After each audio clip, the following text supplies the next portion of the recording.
We're going to learn some techniques, some rules, if you will, for how to plot a root locus.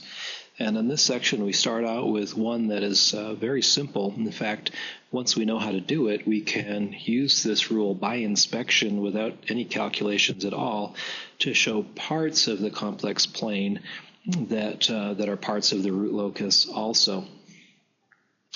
We're developing these rules because for a general system, it's going to be extremely complicated to find all of the root locations in general. In the previous example, we saw that we could factor a quadratic, and that's okay. It's not too bad. Factoring a cubic, you can still do in closed form, and a quartic you can too, but it's pretty painful, honestly, if you've ever tried it. But factoring a higher order polynomial is not possible to do in closed form. You have to use numeric techniques to do it. And what we're looking for is ways of pretty quickly sketching these root locus plots for controllers with, 4, 5, 6, 7 poles, which you couldn't do in closed form. You couldn't factor it. So we're looking for methods to plot a root locus that do not require actually solving for the root locations for every value of k. And that's the power of them. We're again going to assume that the numerator polynomial b of s and the denominator polynomial a of s of the open loop transfer function are monic, which you might remember means that the highest coefficient, or the coefficient of the highest power of s, is equal to 1, and if it isn't, we have to absorb that gain factor into the constant k. So with that assumption, we're going to consider plotting the locus for first for values of k between 0 and infinity. And for reasons we'll see, this is called a standard root locus or a 180-degree root locus. And if it turned out that we wanted to plot for negative values of k, then we would use a similar procedure, but it would be called a 0-degree root locus, and some of the rules would change in small ways. Since we're thinking of k probably as a proportional gain or as part of our controller, it's very common for those values to be positive, and so that's why we start with this assumption.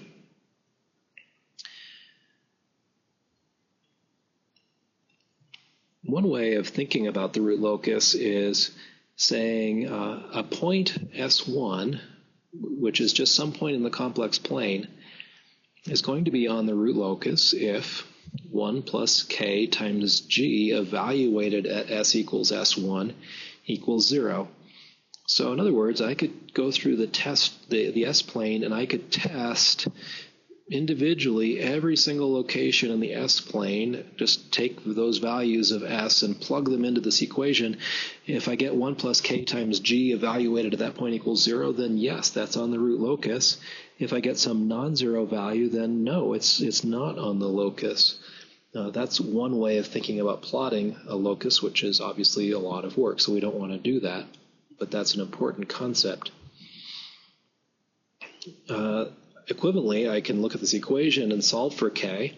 So I bring the 1 over to the other side, and I divide both sides by g. I could say that k equals minus 1 over g of s. And that looks like one equation, but in fact it's two. It's one complex equation, but if I think in terms of real valued quantities, it's two equations because g is complex, and it has a magnitude and a phase.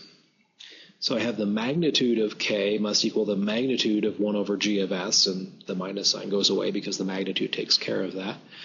Or, that's the first equation. The second equation is the angle of g of s must equal the angle of minus 1 over k, and that's kind of rearranging this to say g of s equals minus 1 over k as well. Since k is a real number, we have assumed, and it's positive, it's between 0 and infinity, this number here is going to be positive, but the overall quantity is going to be negative. And so that means in the second equation, I would have the angle of g of s equals the angle of the number minus 1. Remember how we find angles of complex numbers? We go to the S-plane and we say, oh, minus 1 is this point in the S-plane. It has a radius of 1, that's its magnitude, and then it has an angle of 180 degrees away from the positive real axis, so that is its angle. And so one criteria for a point to be on the root locus is if the angle of g of s at that point is equal to minus 180 degrees or plus 180 degrees. Minus 180 and plus 180 are the same point. And so this is why we're talking about this particular kind of root locus as a 180 degree root locus. Our revised test, which is actually still not the one we're going to use, but we could go through the S-plane, we could look at all the points in the S-plane, and everywhere that g of s is equal to, has angle of 180 degrees is a point on the root locus. That's another thing that we could do. So these two equations are going to be really fundamental for developing the rules for plotting a root locus. The second one is perhaps, unfortunately, the one we're going to spend most time with because angles of complex numbers are a little bit trickier or less familiar maybe than absolute values of things. But this is going to show us where is the locus. We're going to look for places intelligently. We're not going to scan the entire S-plane, thankfully. We're going to intelligently look for places where the angle of g of s is 180 degrees. The first equation, once I have a place on the root locus where the angle is 180 degrees, I'm going to look at the first equation, and that tells me the value of k that put it there. Because if S0 or S1 is my test point, I will then evaluate k equals magnitude of 1 over g of S1, and that tells me the value of k that gave me that pole location on the S-plane. So gone through all of that. So some notes. I've mentioned scanning the S-plane. We're not going to do that. That's just a conceptual idea. That wouldn't work in practice. It's too many points to look at.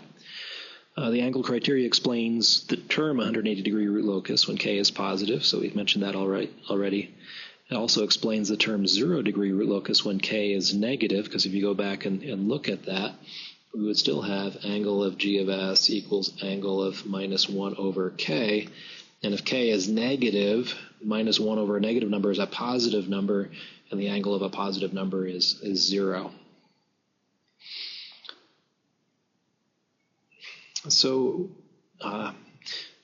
we're going to rely on ways of finding the angle of g of s, in particular looking for where it's equal to 180 degrees.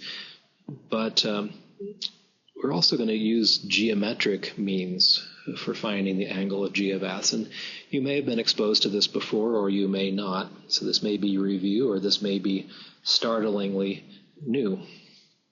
In either case, the angle of g of s evaluated at some point in the S-plane is equal to the angle due to the zeros, in fact, the sum of the angles due to each zero, minus the sum of the angles due to all the poles.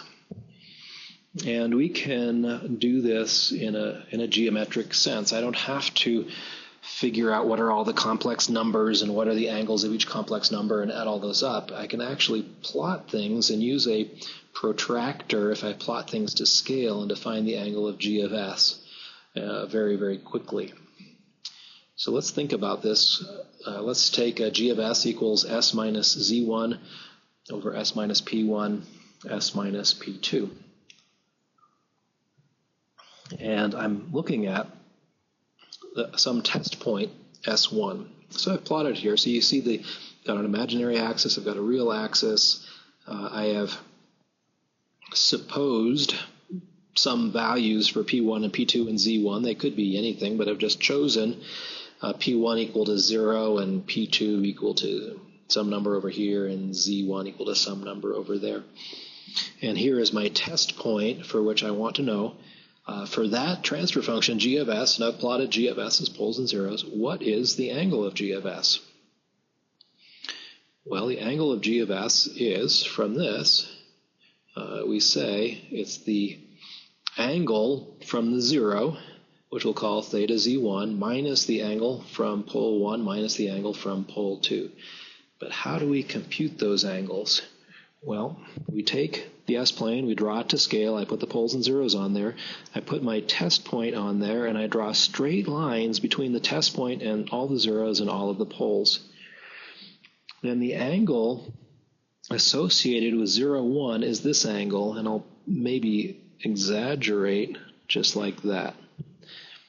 Theta Z1 is the angle measured from the real axis to the right of Z1 all the way around to this line I've drawn that connects Z1 and S1. That's theta Z1.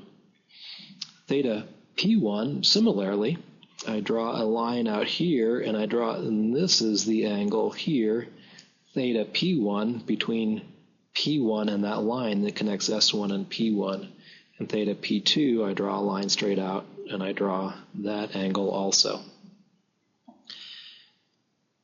So using that technique, we can come up with some of our root locus plotting rules here. And we're going to use that in particular to find out when is the locus on the real axis. And that is the easiest plotting rule to evaluate. And it's also pretty easy to develop. So let's look at that.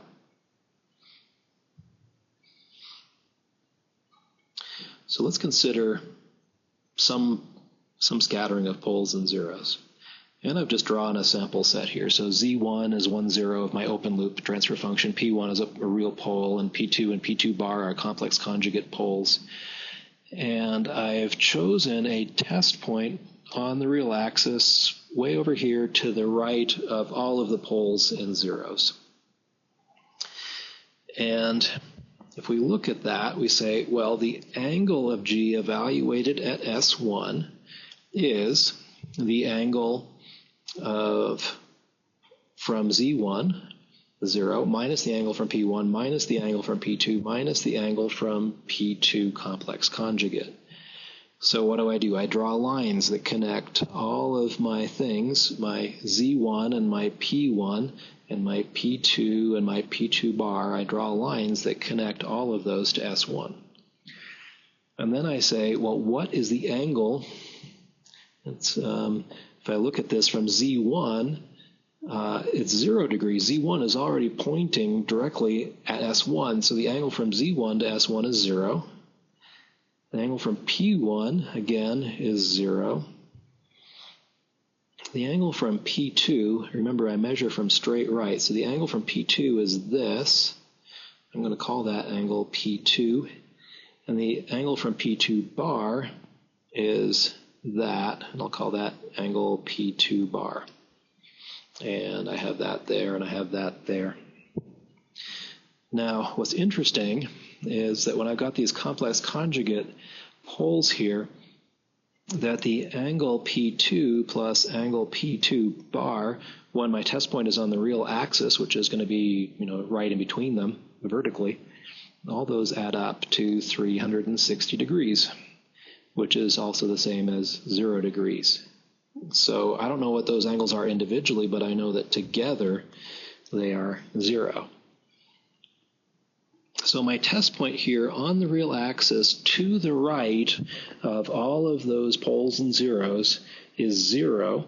And remember, I'm looking for where the angle equals 180 degrees. So I can conclude without testing anything else that everything there on that real axis is not part of the root locus.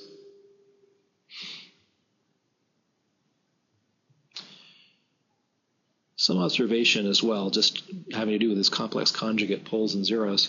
If the test point is on the real axis like we've looked at, the complex conjugate roots are going to always have these equal and opposite angles that cancel and may be ignored. You can think of them adding up to 360, or you can think of them as angle P2 equals minus angle P2 bar if you take the angle the other way around, and that they add up to 0. So when I'm looking at the real axis and wondering if parts of the real axis are part of the root locus, I can ignore all of the complex conjugate poles and zeros in the calculation. They all go away. I really have to consider only the real poles and zeros when I'm looking at whether the locus is on the real axis or not. Let's go back to this here and see what happens when the root locus is, when my test point is not at S1, but my test point is to the left of one thing. And so I would draw lines to this new test point here, and it would look like this. Again, I can ignore the complex conjugate ones, but those are where the lines would be. So when I'm finding the angle G at S1 for that value of S, maybe I'll call it S2 just to be clear, S2 for that test point, I would have that's equal to the angle of Z1 minus angle of P1 because the angles from the other two poles cancel out. Angle of Z1, it's S2 is still to the right of Z1, so that angle is still 0. But notice the angle of P1 is this angle. The angle is always measured from straight right and then to the line of connection. And that angle is that angle is 180 degrees. So that's equal to minus 180 degrees, which is the same as plus 180 degrees. So I conclude that when my test point is to the left of one pole, and we can also show that if it's to the left of 1, 0, that exactly 1, 0, that part of the real axis is part of the root locus. And then I can do a bunch of different tests here. So this is the one we just looked at. If the test point is to the left of exactly one pole or 0, the angle will be minus 180 degrees or plus 180 degrees, which is the same thing, and that point is on the root locus. If the test point S1 is to the left of two things in any combination, then it's not on the locus. So if I'm to the left of one pole and 1, 0, then I have the angle is 180 from the 0 and minus 180 from the pole, and that's 360 degrees, which is 0. If it's to the left of two poles, it's going to be 0 degrees from the zeros and minus 180 degrees from each pole, which is minus 360, which sums to 0. If it's to the left of two zeros and no poles, it's 180 from each 0 and 0 from each pole, which is 360 degrees, which adds up to 0. All those combinations, I end up with the fact that the root locus is, that's not part of the root locus. So we can generalize, and we get this rule here.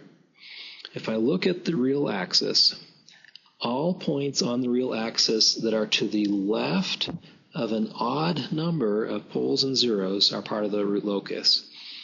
So we saw that before. If I was to the right of everything, I'm to the left of nothing. I'm to the left of 0, which is even.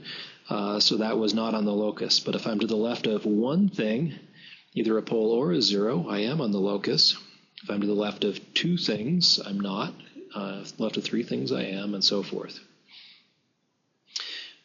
So we're going to look at a couple of examples here to finish up this section. The first example is, suppose my open loop plant is G of S is 1 over S times S plus 4j times S plus 4 minus 4j. Where on the real axis can I find the locus? And what I've done in this plot is I've plotted the open loop poles. So I've got one at the origin here, S equals 0. I've got one at minus 1, 2, 3, 4, and minus 1, 2, 3, 4j. That's this one. I've got one at minus 4 plus 4j. That's that one there. The real axis rule says if my test point is to the right of everything, in other words, to the left of nothing, that test point is not part of the root locus. So I move my test point, and as I move it, I wait until I'm to the left of an odd number of things. And I see that when I cross the origin, I'm now to the left of one thing, and then I come up to here, and if you think about it, I go from one thing to three things instantly because those two complex conjugate things show up, and so that's still odd. So this pole, well, that's where the root locus is on the real axis, and so that pole does this. We have no idea whatsoever what happens to the other two poles. We don't know how to do that yet. That's another root locus plotting rule. But for now, we do know that that pole at the origin, as I turn up K, that pole at the origin is going to move left. In fact, we're going to see that these poles here are going to do something and end up moving right, but we don't know that yet. Now, one more example before concluding. We're going to see now, this example, g of s is s plus 8 over s plus 1. And we start on the real axis, and we start over here somewhere with our test point, and we move it that way. And when I start over here, I'm to the right of everything, so that's not part of the root locus. And I move my test point over and over and over and over until I'm to the left of an odd number of things. So I'm still to the left of 0 things. Now I'm to the left of 1 thing. So I go over and over and over and over. And when I hit that 0, I am now to the left of 2 things, so I'm not in the locus, and that's all there is. I've considered everywhere on the real axis. And so as k moves, as k goes between 0 and infinity, everywhere that I've shaded in blue is where the root locus of the system is. And in fact, that for this one, we have only one pole, and we have the complete locus for where that pole goes, as it turns out. Whereas for the previous example, we don't know what happens to the complex conjugate poles yet.